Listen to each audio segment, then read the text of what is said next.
Masyarakat diharap waspada dengan penipuan yang meminta imbalan uang untuk donor plasma konvalesen. Palang Merah Indonesia di Jawa Timur menjelaskan penipuan bisa dihindarkan jika permintaan donor mengikuti prosedur resmi.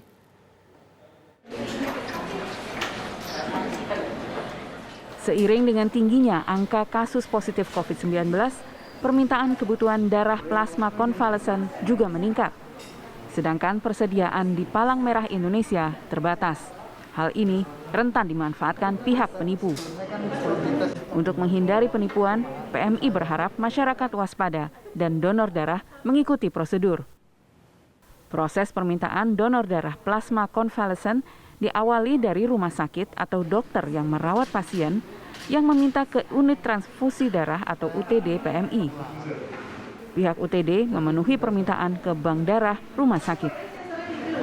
Nah, dari bank darah akan mengkomunikasikannya ke ruangan untuk terkait pengambilannya. Ada transporter yang petugas yang mengambil dari bank darah ke ruangan, baru pasien ditransfusi. Itu harusnya prosedurnya. Jadi kalau secara pribadi atau personal itu tidak bisa, Bu, ya? Harus melalui rumah sakit atau betul. dokter, ya? Harusnya lewat bank darah rumah sakit tadi. Sebenarnya tidak ada permintaan yang diantar keluarga, itu sebenarnya tidak ada. Itu tidak prosedural sebenarnya. Betty Agustina menjelaskan permintaan donor darah plasma konvalesen yang tidak sesuai dengan aturan akan rentan penipuan. Dari Surabaya, Jawa Timur, Sandi Irwanto, TV One mengabarkan. Di tengah tingginya kasus infeksi COVID-19, banyak permintaan donor darah plasma konvalesen. Tapi mirisnya banyak pula pihak keji yang memanfaatkan situasi ini untuk kejahatan. Saat ini kita sudah terhubung dengan Dewan Kehormatan Palang Merah Indonesia Jawa Timur, Dr. Betty Agustina Tambunan. Selamat sore, Dr. Betty. Selamat sore, Mas. Dr. Betty, kami ingin tahu ini laporan yang masuk ke PMI, modus-modus penipuan yang mengatasnamakan PMI, mereka menjual mungkin memberikan donor darah plasma konvalesen ini kepada masyarakat. Bagaimana modus penipuan yang diterima oleh PMI? Ya, ini memang berupa laporan-laporan yang kita terima secara tidak resmi sebenarnya, yang kita tahu dari medsos juga. Jadi kalau yang laporan resmi mungkin ada yang ke kepolisian, terus terang saya memang tidak tahu detailnya. Nah, yang sebenarnya di masyarakat yang rame itu memang terkait broadcast mencari donor plasma konvalesen. Sebenarnya ya memang beberapa memang itu murni dari keluarga, tapi beberapa mungkin ada yang dimanfaatkan oleh pihak-pihak yang lain ya.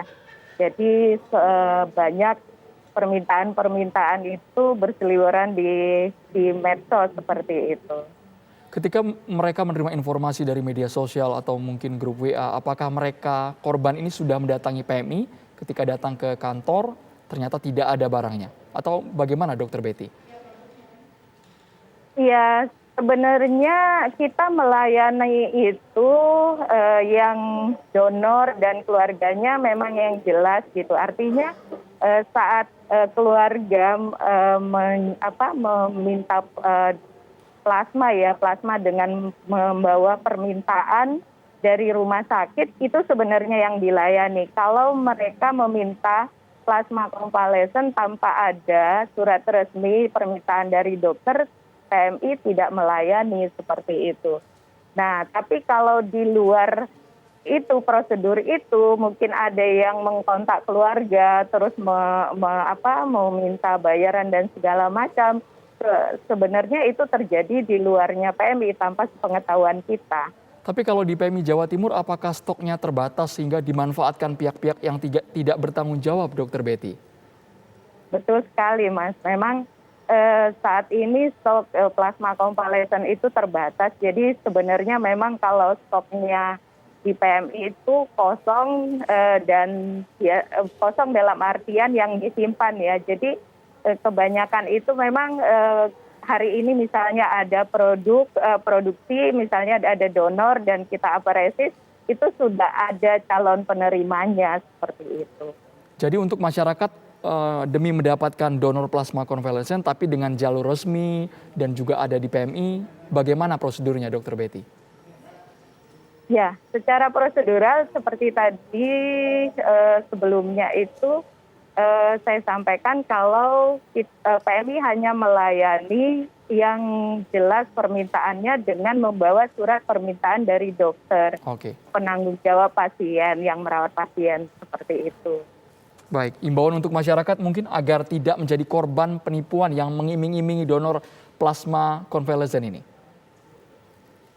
Ya, dari kita sebenarnya PMI itu terkait donor, sebenarnya donor itu sukarela ya, tidak ada sebenarnya imbalan, iming-iming seperti itu dengan harga-harga tertentu, tidak ada sebenarnya secara aturan donor, baik donor plasma konvalesen maupun donor yang lainnya itu memang sukarela sebenarnya seperti itu. Tapi karena memang ini terkait plasma konvalesen dari penyintas dan penyintas itu belum tentu semuanya bisa menjadi pendonor, maka karena keterbatasan yang bisa jadi donor itu, maka keluarga mengusahakan hal-hal yang seperti tadi lewat medsos dan lain-lainnya itu.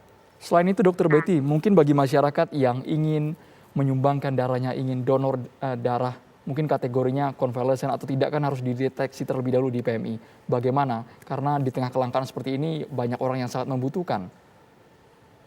Ya, dari PMI sendiri sudah berusaha dengan bekerja sama dengan rumah sakit atau tempat-tempat yang merawat COVID, misalnya kayak rumah sakit lapangan seperti itu juga.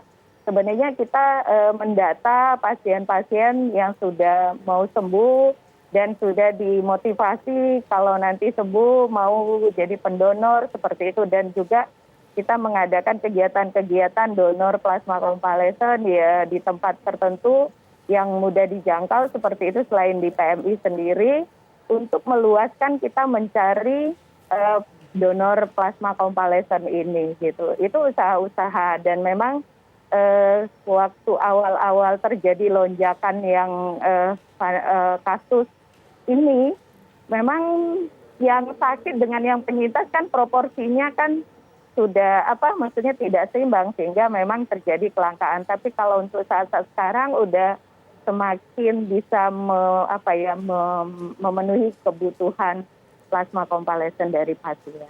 Terima kasih banyak Dr. Betty Agustina Tambunan, Dewan Kehormatan PMI Jawa Timur sudah bergabung di Kabar Petang.